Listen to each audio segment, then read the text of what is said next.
中方高度关注相关动向。 China is closely following the developments and supports Serbia's effort to safeguard its sovereignty and territorial integrity. We oppose the unilateral action by the temporary institutions in Pristina and call on it to earnestly perform its duty to establish the Community Association of Serb-majority municipalities. We urge NATO to earnestly respect relevant countries' sovereignty and territorial integrity and do more things conducive to peace in the region. This is my video update from Nicosia, Cyprus on this Wednesday morning, May 31st. Let's talk about some news. And let's start things off with Lindsey Graham. Lindsey Graham is making a lot of news these days. So the neocon warmonger senator from South Carolina, Lindsey Graham, he gave an interview which was picked up by Politico. And Lindsey Graham made some very interesting statements. Politico, they are running an article from this interview with Lindsey Graham with the title, Ukraine's Counteroffensive Plan Impressive, Senator Graham says. Very impressive, according to Lindsey Graham. The Russians are in for a rude awakening when the Ukrainian counteroffensive begins. Senator Lindsey Graham, Republican for South Carolina. The lawmaker received a deep dive briefing on Ukraine's military plans from President Zelensky and his team, he said in a phone interview during his return home. In the coming days, you're going to see a pretty impressive display of power by the Ukrainians. Lindsey Graham received a deep dive briefing. I bet he did receive a deep dive briefing. Zelensky announced Monday that decisions have been made about when the troop movements will begin. Graham, whom Russia wants to arrest over his support for Ukraine, wouldn't divulge any specifics about the campaign or its timing, but he did say that shaping operations, that is strikes that stretch. Did you hear that frog? Oh, there it is. There's the frog. My God. Amazing, huh?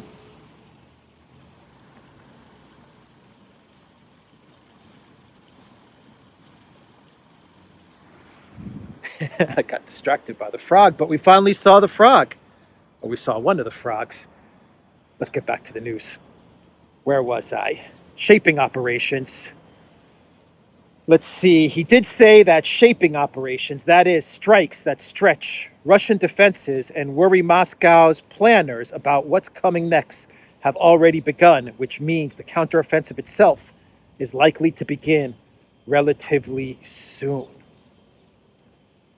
Shaping operations. What shaping operations is he talking about? I see Ukraine launching a lot of strikes towards Belgorod, in the Donbass as well. You have the drone strikes towards Moscow, but these don't seem like they're shaping operations because it doesn't look like Ukraine is targeting any type of military installments or facilities or oil depots or stuff like that. They're just kind of launching missiles. At least what it looks like to me is they're launching drones and missiles just at whatever targets they can hit. You know, residential buildings, whatever, apartment complexes. These don't seem like shaping exercises, unless, of course, you make the argument that these missile strikes are meant to be shaping exercises in that they're going to pull the Russian forces that have set up defensive lines in Donbass and Kherson, Zaporozhye. They're going to pull those forces away so that they can deal with drone strikes in Moscow or in Belgorod. I don't know. No, I don't see it. Lindsey Graham, I just don't see it.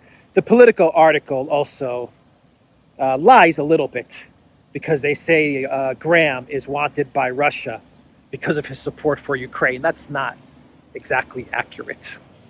Graham has been supporting Ukraine since 2013 and maybe even before that. But Russia put Graham on the wanted list because of what Graham allegedly said, which was caught on video when he was visiting Zelensky the other day, which is that he's happy that Russians are dying and it's the best money the U.S. has ever spent. That's why Russia put Graham on the wanted list, not because of his support for Ukraine. If Russia was going to put collective West leaders on a wanted list because of their support for Ukraine, well, then Russia would have to put all of the collective West leaders on a wanted list, from Mark Rutte to Trudeau to Biden and Blinken and Sullivan and Newland. That's not the case. The Russians put Graham on a wanted list because he was smiling and giggling and very happy when he told Zelensky that Russians are dying and it's the best money the U.S. has ever spent. Anyway, shaping exercises is what Graham is saying. Ukraine is doing right now. Graham said that Russia is in for a rude awakening when the counteroffensive begins, and it's going to be a pretty impressive display of power, according to Graham, because he received a deep dive briefing from Zelensky.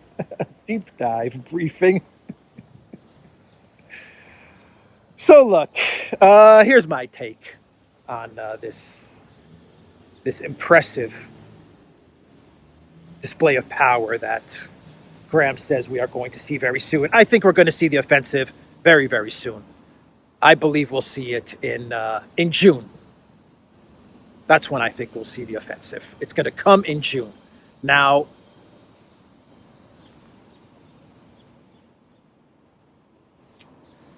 there's a lizard going right across there, but those lizards are fast. They are super fast. So look, we're going to get the offensive in June. That's what I believe is going to happen. What this offensive is going to be and the results of this offensive, we'll see.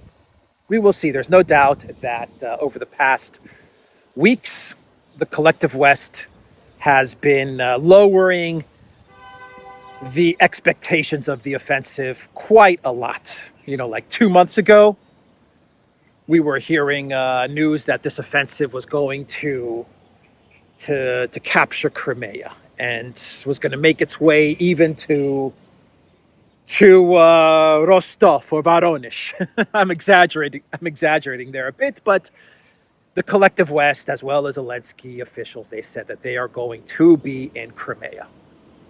Actually, Podolyak said that he's going to be in Crimea by June, by this time. That's what he was saying like 6 months ago. He's like, I'm going to be in Crimea come June, July. So over the past couple of weeks, the collective West, they have been downplaying the offensive quite a lot. They're saying don't expect much. Maybe there'll be some territorial gains, but it's not going to be significant. This is going to be a long process. It's a complicated process, and all of these things. So they've been downplaying it. We are going to get an offensive. I think it is going to come in June. The neocons want it. I think my analysis as to why Lindsey Graham went to Kiev is 100% spot on. He didn't go to Kiev to talk about how Russians are dying or to tell Zelensky that the U.S. is going to provide weapons and support and for as long as it takes or any of that stuff. He went to Kiev so that he could tell Zelensky off the record that the Ukraine military, they have to get this offensive started. Get this thing going now. That's what Graham told Zelensky. As a chief neocon, he flew to Kiev to tell Zelensky the delaying tactics are over. Zaluzhny, delay tactic, that one's done. Sirsky, delay tactic, that one's done. The F-16 delay tactic, that's done. You've done your tour of Europe. You've been to the U.S. You gave a speech in Finland. You gave a speech at The Hague. You visited the Pope. You've delayed enough. You've delayed enough. We've promised you the F-16s, all of these things. We've given you more money.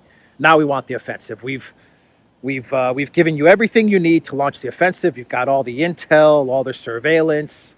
whatever weapons you wanted, we've provided you, the Leopard tanks, all that stuff. Now we demand an offensive.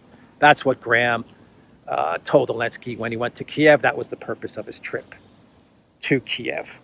Because this whole narrative from Politico that Graham went to Kiev and he saw the battle plans. Zelensky and Graham, they stood around, the military planners, they stood around a really big table and they unfolded the battle plans, and Graham sat there like, oh yeah, those are incredible battle plans. It's gonna be awesome. That's just all movie BS. If Graham really wanted to see the battle plans, like what the whole strategy is for this offensive, he didn't have to travel to Kiev.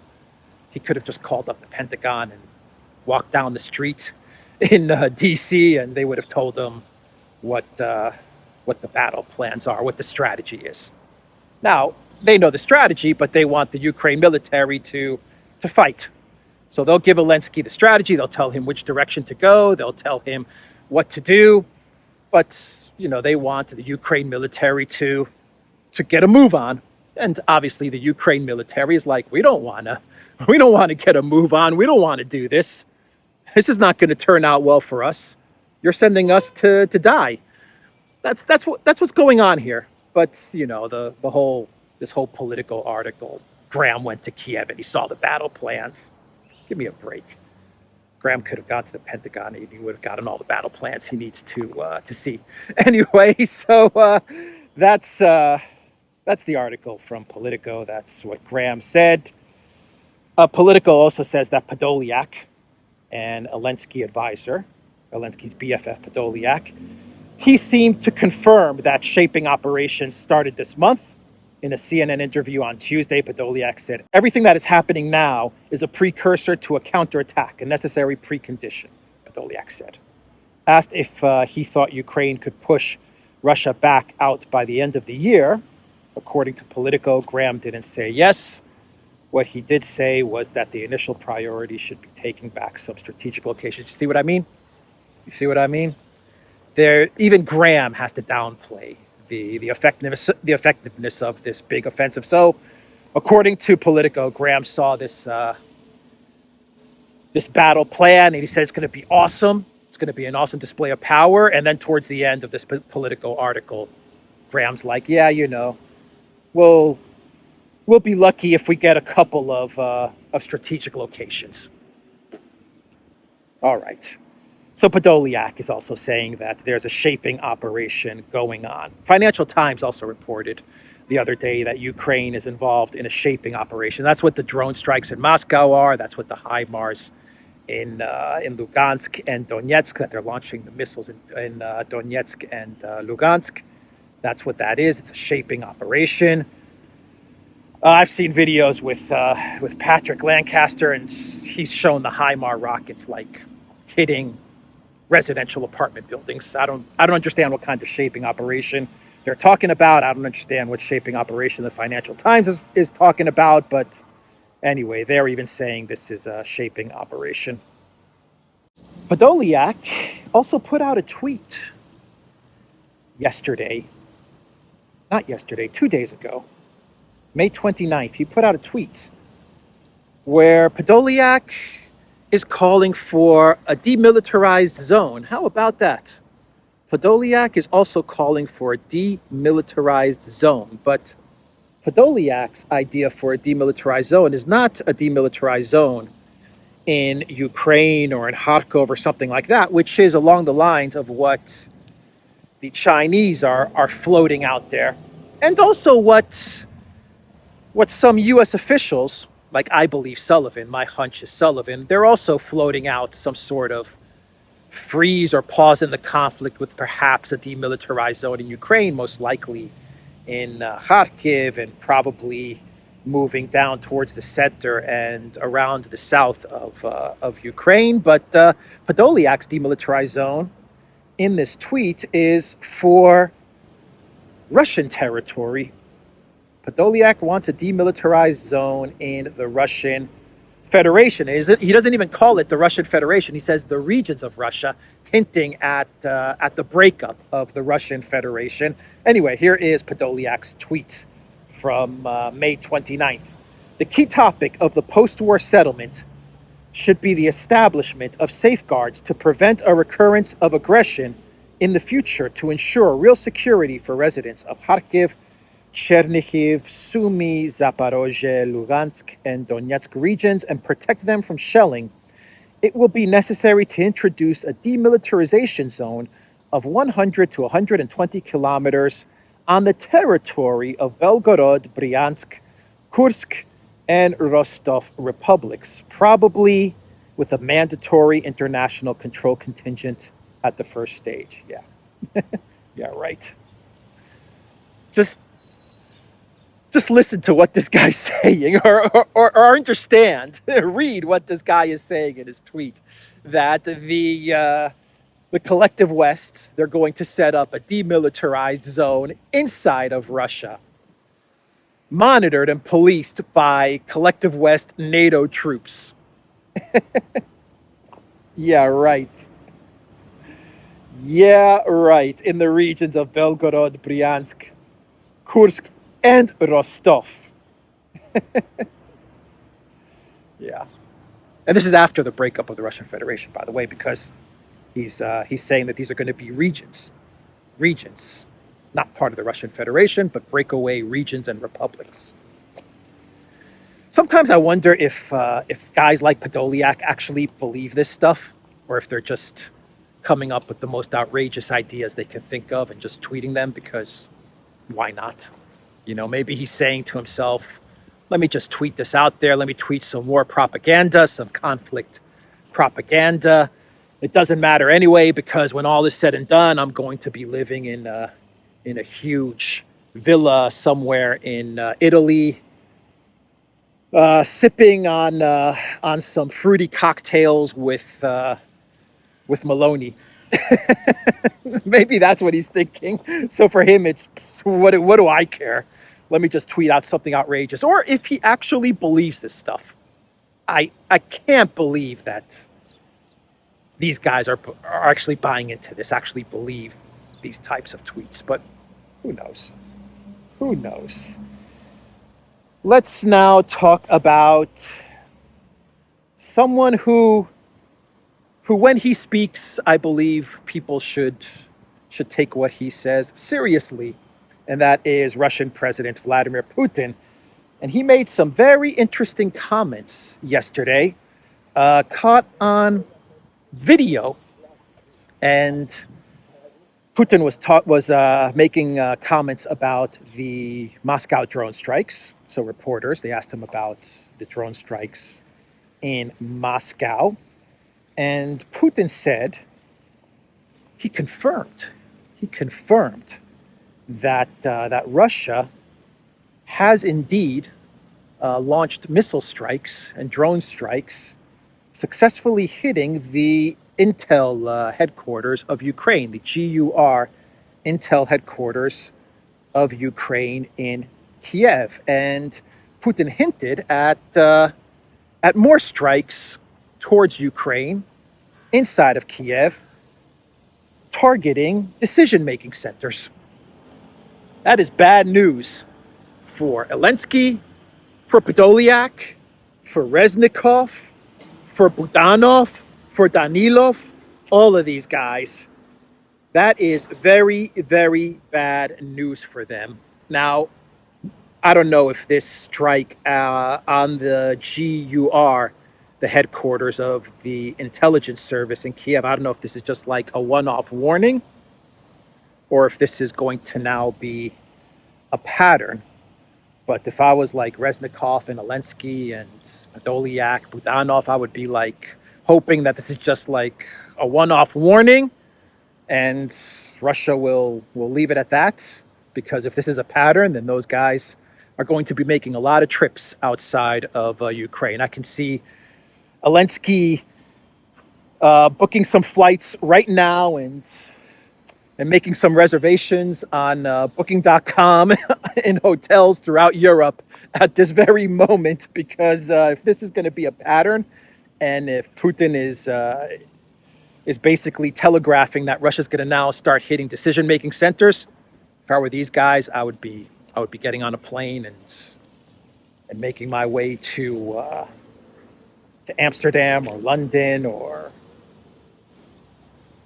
Quebec, wherever, just hang out with Trudeau or something and just get as far away from Russian territory as you possibly can. But I thought that was a very interesting statement from Putin. He said, "We've been talking about the possibility of striking the decision-making centers.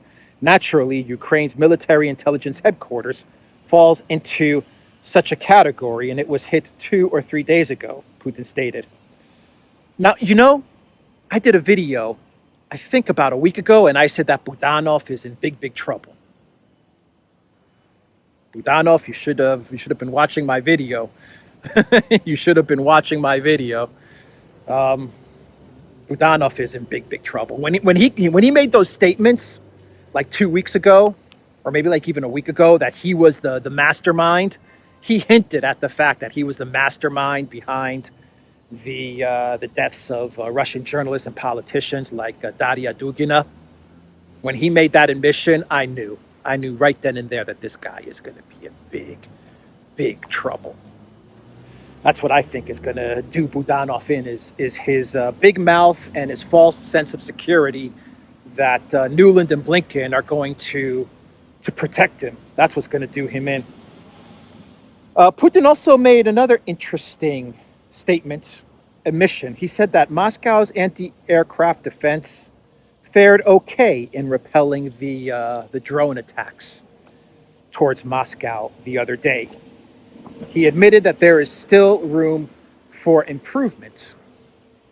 Yeah, I mean, I have to agree with that. If you don't knock down all the drones, well, then I guess you're not 100% protected. But can you really be 100% safe? I don't know. But Putin is basically saying that the Russian air defense system, it has some work to do, some improvements need to be made. That's a very honest admission, actually, coming from the president, to say, you know what, we did well, but it's not good enough.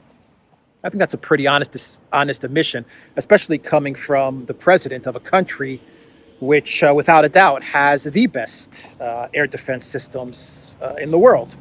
That's a pretty interesting statement from Putin. And then Putin also said that Ukraine, they are provoking us, Russia, into taking mirror actions. We'll see what we can do about it. Yeah, that's what I said in my video yesterday as well. That's what all of you guys watching, that's what you said in the comments as well down below, that a lot of this stuff is not so much about shaping the battlefield for the big offensive. A lot of it is just about provoking Russia into doing something that's out of the ordinary than what they've been doing for the past year and a half, trying to bait them and provoke them into making some sort of mistake or retaliating in some sort of way that takes away Russia's focus from the goals of the SMO. So some very interesting comments from Putin. We also had some comments from Kadirov yesterday. Kadirov, he said that the Chechen forces are going back into action and they're going to be starting their own offensive towards Ukraine. Kadirov, he said, and I quote, "Without waiting for the NATO-Ukrainian offensive, the offensive of the Akhmat units began. Chechen units were ordered to start active hostilities and liberate a number of settlements in the DPR." Kadirov also stated that an attack by drones on Moscow has no tactical, strategic, or even psychological meaning. Those trained in military affairs understand this. The war is going on in a completely different place, but anyone who is familiar with the methods of terrorists trained according to American patterns understands that this is an attempt to draw attention to themselves and win information points after major defeats on the ground. In the end, I'll run ahead a bit, but I won't reveal the details. We will soon show in the SMO zone what revenge is in the full sense of the word. So that's a statement from Kadirov. The drone attacks were a PR stunt. They make zero impact on the actual fighting that is taking place, the actual conflict that is taking place in Ukraine. They have zero effect. And Kadirov is saying that pretty soon the Chechen forces and the Russian military, they're going to show the Ukraine military and the collective West how it's done, what winning looks like. We'll see. Lindsey Graham on the one end says that the Ukraine big spring, winter, fall, spring, winter counteroffensive is going to be an awesome display of power. And you have Kadyrov on the other end saying, just wait and see. Just wait and see. You're going to see what a real powerful offensive looks like. We'll soon find out who's right. Is Lindsey Graham right? Or is Kadyrov right? Who do you put your money on? Who would you put your money on? Lindsey Graham or Kadyrov? I'd put my money on Jungle Joseph Borrell. Jungle Joseph Borrell. He was speaking in Barcelona, one of the most beautiful cities in the world, one of my most favorite cities, Barcelona, Spain. But unfortunately, Barcelona had to listen to Jungle Joseph Borrell speak. And Borrell, he admitted that the conflict in Ukraine is not going well. It is not going well.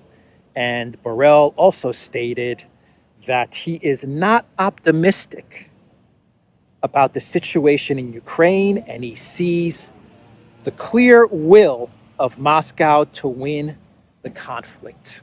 Borrell was telling the people in attendance in Barcelona that Russia is in it to win it.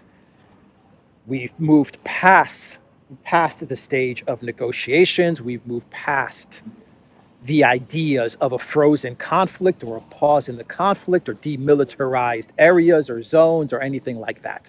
Russia is now in it to win it. That is what Borrell said at this event in Barcelona. And Borrell is probably right. He's probably right. Russia is past all of these agreements and these pauses and all of these tactics and tricks that the collective West may have up their sleeve. And I think Russia is now at a point where they're going to achieve whatever goals they set out to achieve. They're going to achieve those goals and maybe even more than that. Maybe even more than that. But Borrell, he's not really speaking to us.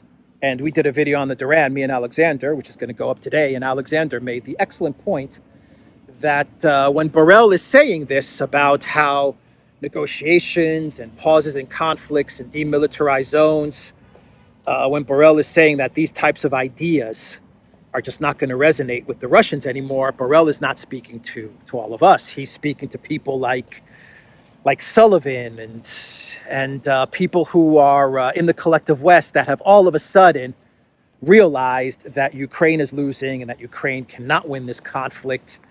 And perhaps it's time to find some sort of pause or freeze or off-ramp for this conflict, at least until the elections are over. And Borrell is basically speaking to them in public. That's the point that Alexander made. Borrell is speaking to guys like Sullivan in public, telling him, you know what, your idea for Ukraine entering NATO or entering the EU or freezing the conflict, like the article in Politico the other week, which talked about some Korea solution, or the New York Times article, which talked about some sort of West Germany solution. All of that stuff it's over now. There's no possibility of that anymore. The Russians are not going to agree. So that's Borrell telling those guys that, we missed the boat on that. Russia's gonna go all the way, whatever that means for Russia. They're going to complete the goals that they set out for this conflict. And I say Sullivan, I use the name Sullivan. I don't know if Sullivan's the one that's coming up with these ideas or these proposals, but I think it's highly likely that Sullivan is the one that is talking about pauses and freezes and Korea or West German type of resolutions to the conflict, because Sullivan is a campaign guy. Sullivan is a campaign manager, and he's looking at 2024, and he's saying, look, Bidenopolis, Greece's favorite son, for the next year and a half, you don't need Ukraine hanging over your head. The American people don't like the Ukraine conflict. They don't want to hear about it. They especially don't want to hear about all the money that has been sent to Ukraine. That is not going to play well with anybody in the United States. All the money going to Ukraine that has disappeared. It hasn't been audited. It's been lost. Whatever people's feelings are about Putin, Russia, Zelensky, Ukraine, the American voter does not want to hear about 200 billion or 300 billion that has gone to Ukraine. And so I think Sullivan is most likely the person that's trying to figure out a way to just pause this thing for a year and a half until they can push Biden over the 2024 election hump. But an interesting statement from Borrell, nonetheless. It's interesting to hear Borrell say these types of things, that the war is not going well and Russia is in it to win it. It was Borrell who, towards the beginning of this conflict, he was the one that said the only solution to the Ukraine conflict is a military solution. Remember that? That was Borrell. The only solution is military. We will not engage in any diplomacy. The top diplomat of the European Union, he was the one that was saying we're not going to engage in any diplomacy. We're gonna fight this war, and we're in it to win it. Now, a year and 6 months later, a year and 3 months later, or whatever, he's giving a speech in Barcelona, and he's saying, yeah, we're losing, and Russia is going to win this thing, and there are no diplomatic solutions anymore. That's Borrell. How about Medvedev and his tweet warning the UK? Should I just read this thing from Medvedev that he put on Twitter and on Telegram? Yeah, let me read this thing because it's a pretty shocking tweet from Medvedev. And if I was the UK, if I was Sunak, cleverly Wallace, I wouldn't shrug this off. I would not dismiss this tweet from Medvedev. They're going to dismiss this tweet from Medvedev, but I wouldn't. I would not do it. This is a very serious warning, in my opinion. The UK's Foreign Secretary cleverly has stated that Ukraine has the legitimate right to project force beyond its borders to undermine Russia's ability to project force into Ukraine itself. According to him, legitimate military targets beyond Ukraine's borders are part of its self-defense. The goofy officials of the UK, our eternal enemy, should remember that within the framework of the universally accepted international law, which regulates modern warfare, including the Hague and Geneva Conventions, with their additional protocols, their state can also be qualified as being at war. Today, the UK acts as Ukraine's ally, providing it with military aid in the form of equipment and specialists, i.e. de facto is leading an undeclared war against Russia. That being the case, any of its public officials, either military or civil, who facilitate the war can be considered as legitimate military targets. Bro. Dude. Oh, boy. Oh, boy. That is a serious warning from Medvedev. That is a serious warning from Medvedev. And keep in mind that the foreign ministry of Russia, in an interview or a statement they gave to RT last week, they said there's a real possibility of a complete cut in diplomatic relations between Russia and the UK, because Russia sees the UK now as a party to this conflict and as their enemy. If there's one country at the moment that the Russian Federation sees as actively participating in this conflict in Ukraine, in a country where the Russian Federation may actually cut off diplomatic ties with and come out officially and state that that these guys are engaging in hostilities or I don't want to say war. Let's say hostilities, are engaging in hostilities towards the Russian Federation, then that country is the UK. More than Poland, more than the United States. I think that Russia is looking at the UK and they're not happy. They're not happy at all. And I wouldn't be surprised if there is some sort of break in diplomatic relations between the UK and Russia. And I would take this statement from Medvedev. You can brush off many things that Medvedev says. He's a pretty controversial person, but I don't know this. If I was Cleverly or Sunak or any of these guys, I would be like, we need to cool things down a bit with Russia. We need to cool things down. We got to stop escalating, and we got to start maybe decreasing our role in all of this. That would be my advice to them. But obviously they're not going to do that. That's for sure. So let's do some more quick stories before I get to my clown world. And let's talk a bit about BRICS. South Africa, according to Bloomberg, South Africa will grant immunity for all the participants at the BRICS meeting in August. That, of course, is meant for Russian President Vladimir Putin. So South African officials, they're basically saying, Putin, come to South Africa. You're welcome in South Africa. You will have diplomatic immunity. No ICC Hague warrants will apply to you. So we await to see if Putin does decide to travel to South Africa in person for the BRICS meeting in August. South Africa has cleared the way for his arrival to that country.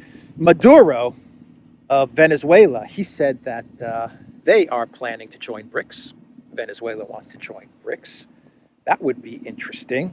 You would have another potential oil energy superpower, a potential oil energy superpower in BRICS. Another one that would be very interesting. BRICS having Russia, Iran, Saudi Arabia, and Venezuela. Can you imagine that? And if you can really tap into the energy potential of Venezuela, that would be huge. And then on the back end, you have India and China refining all that oil and selling that oil. It's pretty powerful stuff. But that was what Maduro said. And what else?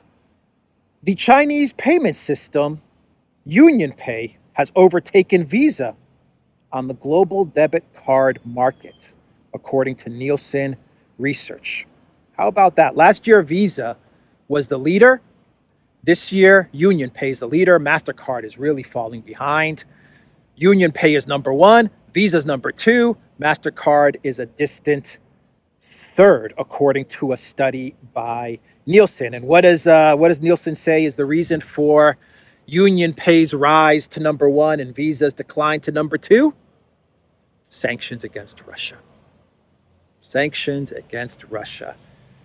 We have a new payment system champion on the global stage, and that is UnionPay. That is huge freaking news. And finally, we have Brazilian president calling for the creation of a regional currency for exchange between countries in South America. This was during a meeting of nations in South America, and Lula is calling for a currency so that they can trade outside of the dollar.